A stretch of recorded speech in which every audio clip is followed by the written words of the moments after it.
Lo más visible siempre en nuestra profesión son las labores de extinción en incendios forestales, que son muy importantes, es verdad, y tienen mucho riesgo, y por eso creo que 1.500 euros no es un salario, ¿no? Nos subimos en un helicóptero, tenemos bastantes opciones nuestras opciones a contraer cáncer pues son bastante amplias, ¿no? Es como desde que los EPIs, desinfectarlos, se supone que nos deberían de facilitar hacerlo no en nuestra casa, sino en otro sitio, y normalmente acabamos con el EPI en casa. Wow, esto yo creo que no lo sabe mucha gente, ¿eh? Pues eso, nosotros llegamos del incendio y no tenemos, la mayoría de los trabajadores, tenemos un punto de encuentro, hay CEDEFOS, que son los centros de defensa forestal, pero la mayoría no tenemos un sitio físico donde llegar y quitarnos esto y cambiarnos de ropa, ducharnos y luego ya ir a nuestra casa sin esto que es tóxico. Normalmente acabas en tu casa con ello y lo limpias en la lavadora con tus hijos.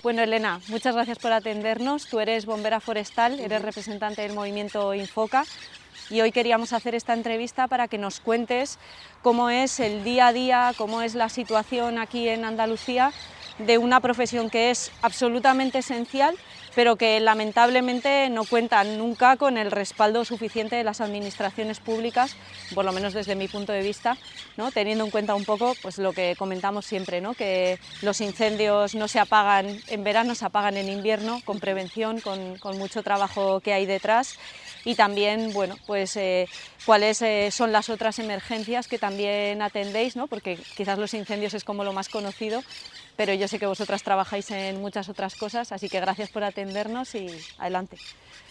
Bueno, pues sí, o sea, nuestra principal labor durante muchos años han sido los incendios forestales, y ahora ya estamos dentro de la EMA, que es el dispositivo de emergencias de Andalucía, y nos dedicamos, aparte de incendios forestales, a todo tipo de emergencias, ¿no? Hemos estado presentes pues, desde las inundaciones que ha habido en Cádiz, en Granada, el accidente de Adamuz también asistimos, pero claro, nuestra situación es bastante precaria, incluso a nivel de formación, porque incluso para estas nuevas emergencias no hemos recibido la formación adecuada. Entonces muchas veces nos estamos presentando ante unas emergencias o sin los EPIs adecuados, ¿no? No tenemos una ropa adecuada para trabajar en estas emergencias, o nos falta formación, una formación en condiciones, práctica, no solo teórica online, que es muchas veces lo que nos dan, o un papel para firmarlo y ya está, y todo ese tipo de cosas pues se necesitan.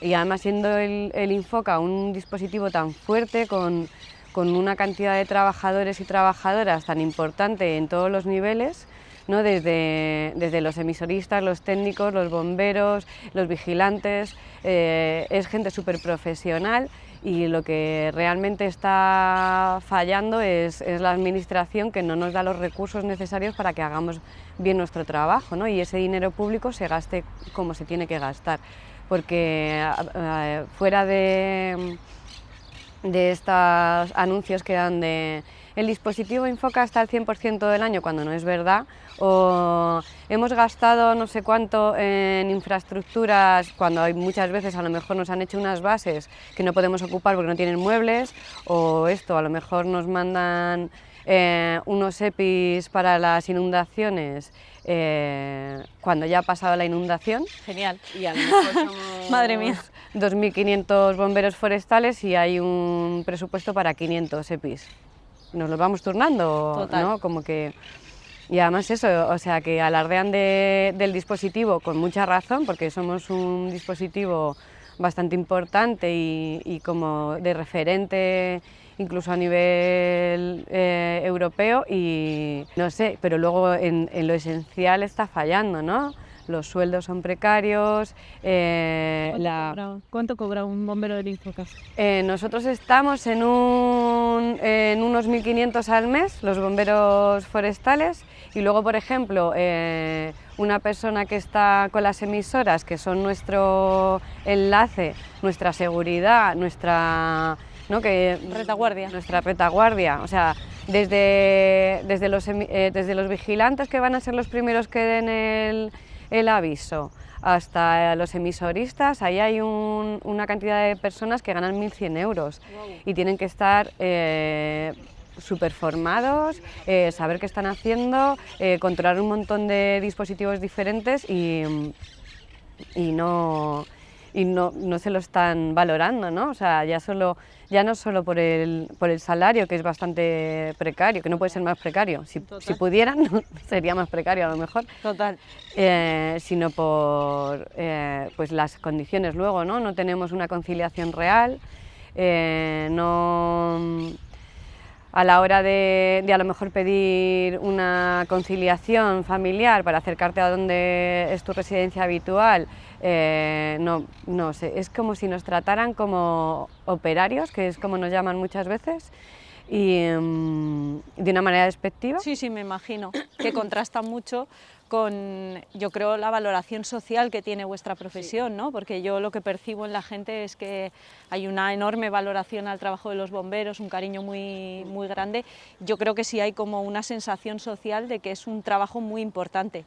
¿Se puede vivir en Andalucía con 1.500 euros? Porque tal y como están los precios de la vivienda, de la cesta de la compra, parece un sueldo bastante bajo. Sí, o sea, vamos, yo ahora mismo yo tengo pareja, tengo 2 hijos, una hipoteca, mi pareja también tiene trabajo y nos cuesta. No te digo ya una persona que a lo mejor es una madre o un padre soltero con 2 pequeños, con 1.500 euros, el emisorista y el vigilante están ganando 1.100. Es que es imprescindible.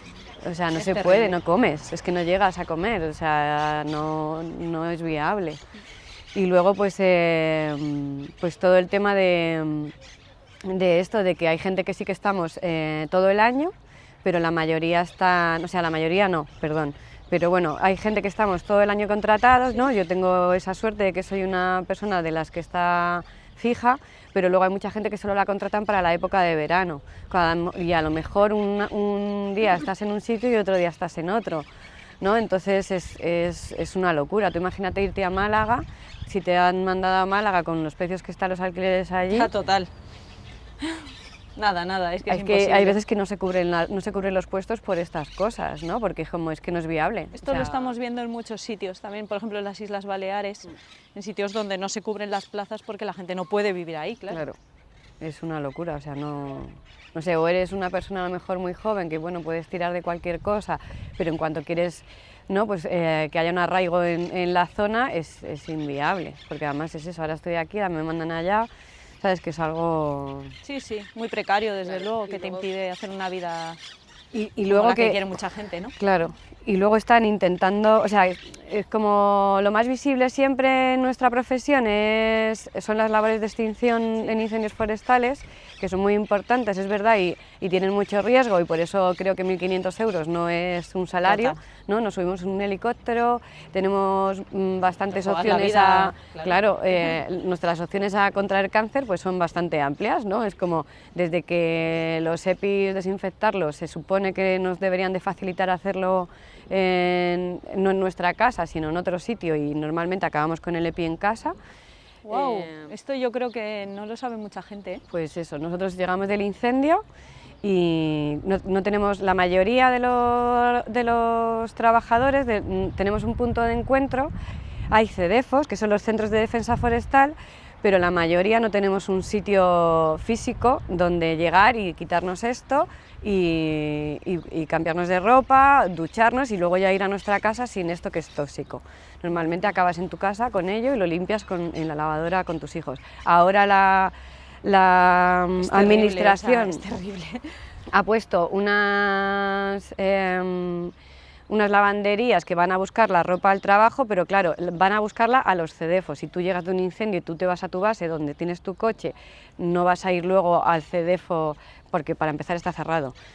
No vas a ir al CEDEFO a dejar la ropa, o sea, que no tiene sentido. No están pensando en los trabajadores ni en la gente que nos está protegiendo. Además que son unas cosas mínimas ya del Estatuto de los Trabajadores, ¿no? De que tengamos un sitio donde... De riesgos laborales, vamos. Exactamente.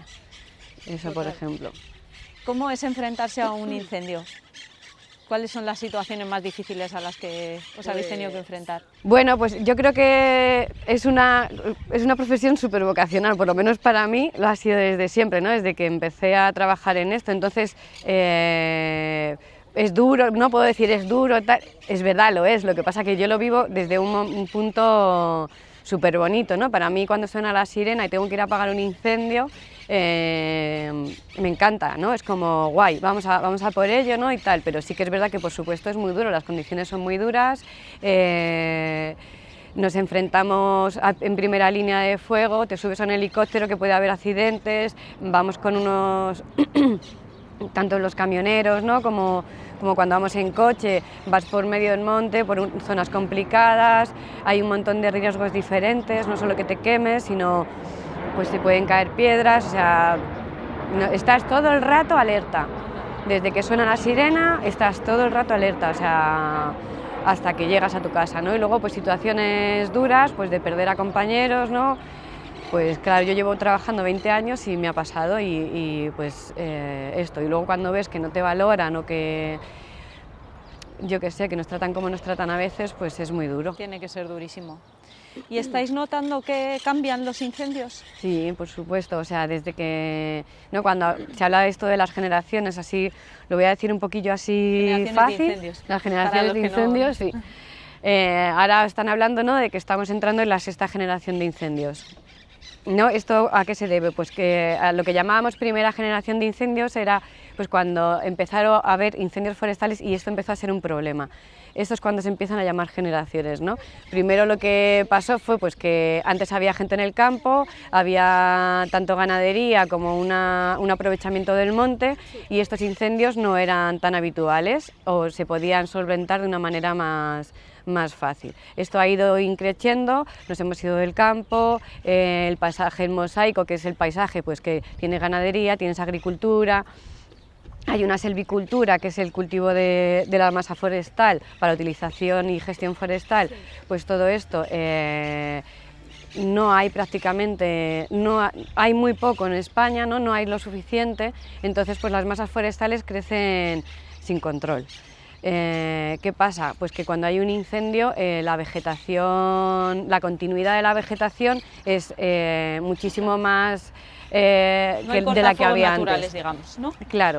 Claro, exactamente, no hay cortafuegos naturales. Entonces, lo que se ha ido trabajando durante todo este tiempo es mucho en medio de extinción, cuando hemos sabido desde el primer momento que el problema era la despoblación y la mala gestión forestal, ¿no? Entonces, las generaciones han ido subiendo según ha subido la intensidad de los incendios, tanto a nivel de continuidad, ¿no?, de velocidad, como de intensidad, hasta llegar a un punto que no los controlamos, que se nos han ido, porque el otro problema, aparte de la despoblación y la mala gestión, el otro problema es el cambio climático.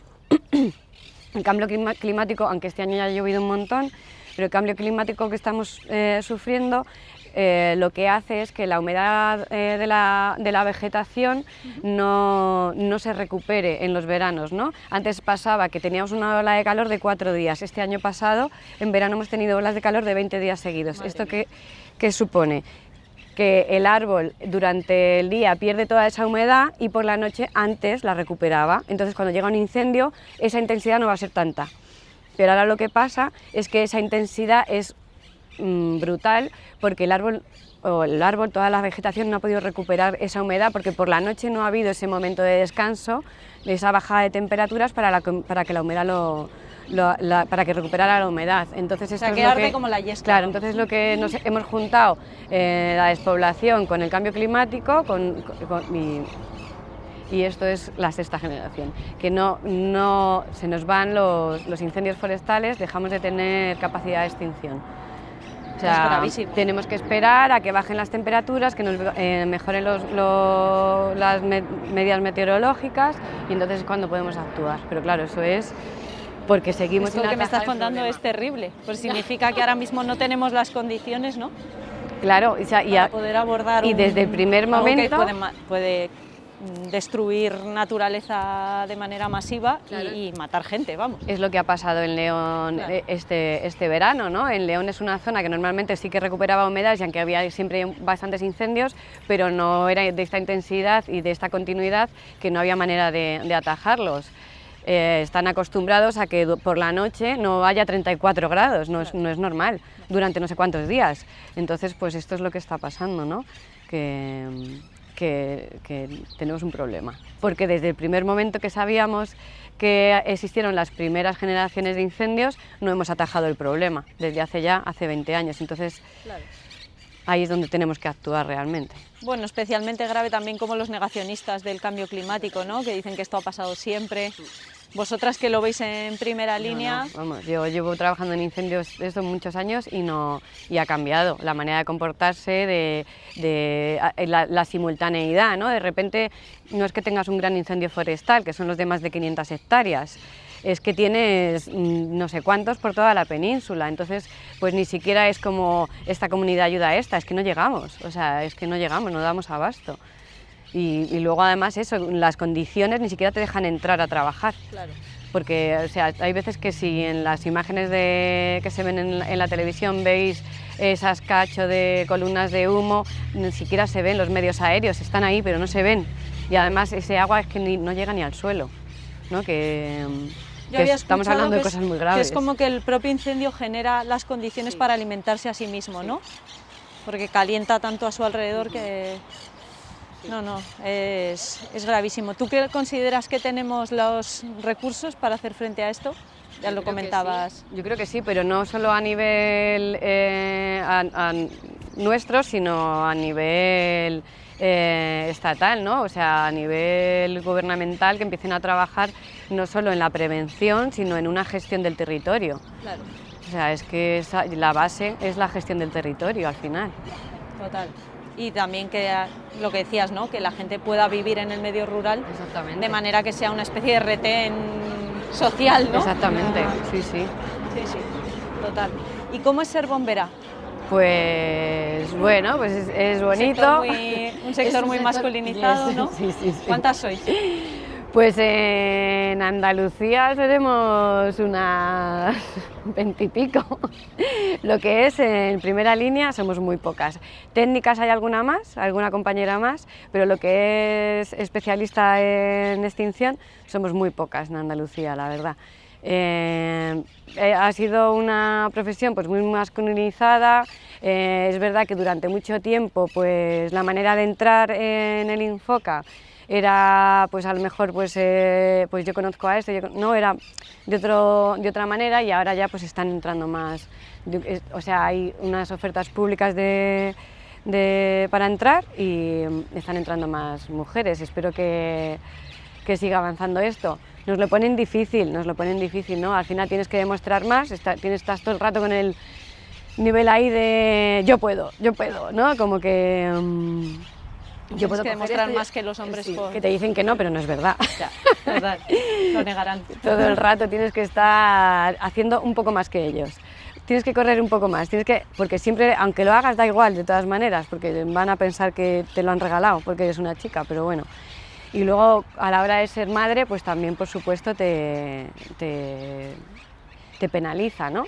Aunque no lo venden siempre como algo de conciliación, ¿no? Porque hay estas de conciliación y tal. Por ejemplo, con los pequeños, ¿no? Pues tenemos el conflicto pues si quieres ser madre lactante, no puedes entrar a primera línea, pues te mandan a una torre, y a lo mejor a la torre que te mandan está a una torre de vigilancia, perdona. Oh, sí. Y a lo mejor la torre de vigilancia que te mandan está a 3 horas de tu casa, y es como, ¿qué conciliación es esta?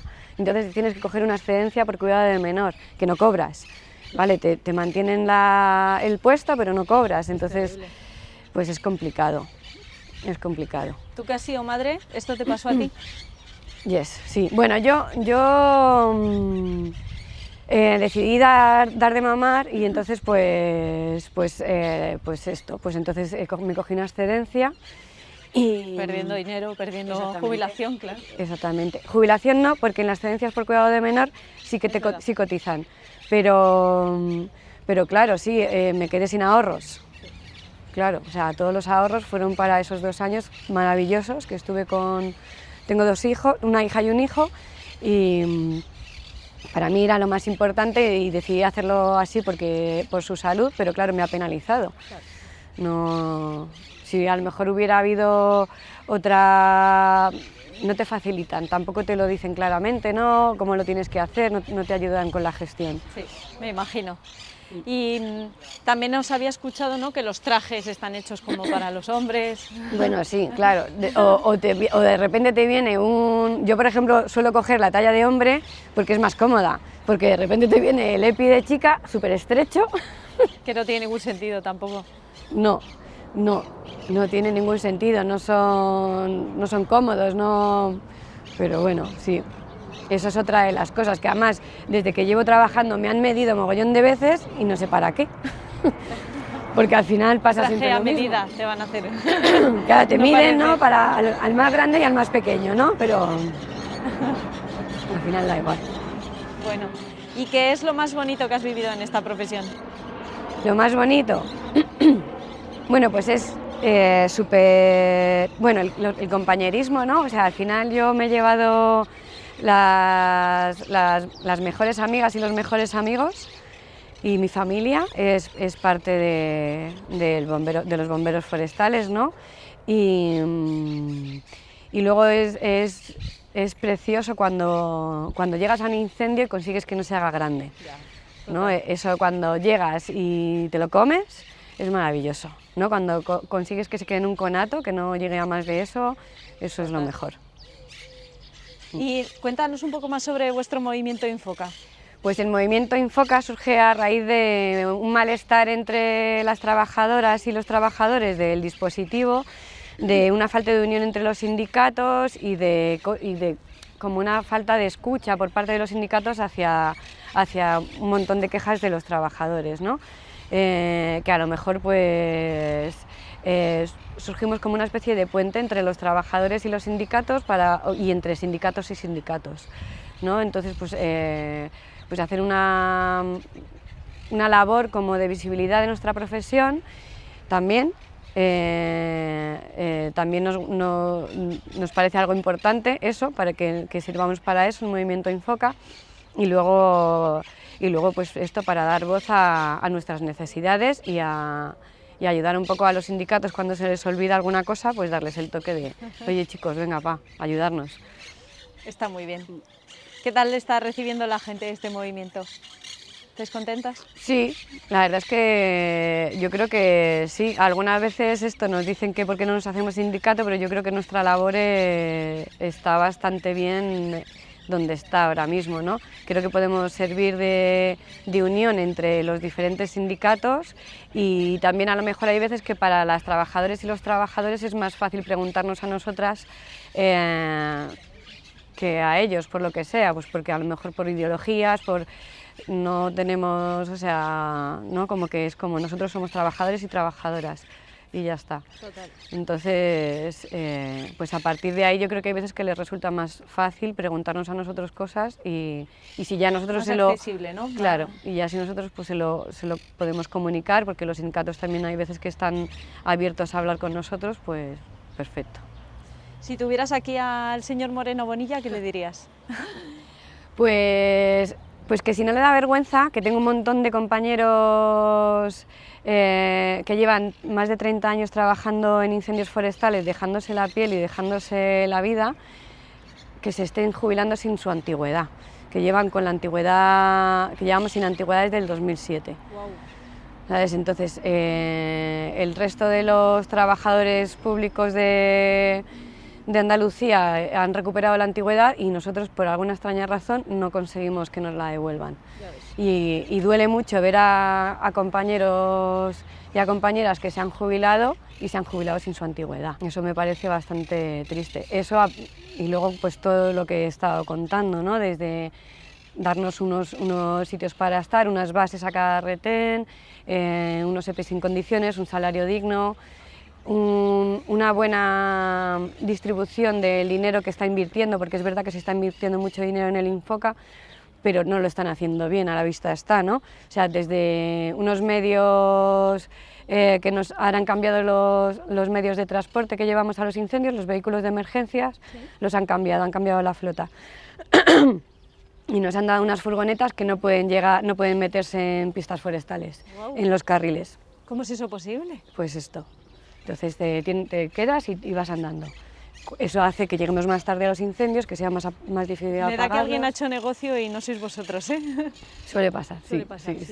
Entonces, pues estamos bastante indignados, porque además nosotros nos retrasa un montón esto a la hora de trabajar y nos quita seguridad, porque también no es lo mismo, puedes salir de un incendio si tienes que salir corriendo, que nos pasa muchas veces, bueno, muchas veces no, pero nos puede pasar con un vehículo que sabes que te va a responder que con un vehículo que no te responde. Es tremendo, es que es peligrosísimo, claro. Sí. Muy bien, ¿quieres contarnos algo más? Bueno, la formación, que es una cosa que es bastante precaria en nuestro dispositivo. Ahora nos han metido en emergencias de todo tipo, sí, pero no estamos recibiendo una formación en condiciones, ¿no? Nos pasó cuando fue el accidente de Adamuz, que fuimos a ayudar en lo que fuera, porque además tengo unos compañeros y unas compañeras que es vocacional totalmente. Y cuando quieres ayudar y te falta una formación, no tenemos un triaje para llegar a un sitio y saber, oye, pues primero atendéis a algo, o sea, una formación en emergencias reales. No solo tenemos al final una formación súper básica, que nos dan online, que no es práctica, que no sirve, y entonces pues en Adamuz pues hicimos lo que pudimos, pero podíamos haber hecho mucho más. Claro. Y en tema de inundaciones y en un montón de cosas nos pasa, y con los EPIs pasa lo mismo, no podemos ir a todo con esto. Este año, por ejemplo, aparte de lo de las inundaciones, compañeros trabajando en las pistas de esquí, porque se había roto una carretera, para ayudar a dirigir el tráfico, con el traje de extinción a -5. Pues es que no me parece, ¿no? O sea, una ropa en condiciones, y si quieres que estemos en nieve, agua, pues necesitaremos también esos EPIs. Lo básico, vamos, Sí, si estáis lo básico, pidiendo es lo que más no estamos básico. pidiendo... No, total, poder hacer vuestro trabajo con buenas condiciones. Bueno, yo en nombre de toda la gente que admira profundamente vuestro trabajo te quiero dar las gracias. Realmente os admiramos mucho. Yo lamento profundamente que no tengáis las condiciones laborales y el reconocimiento que merecéis, pero de corazón te quiero dar las gracias. Muchas gracias.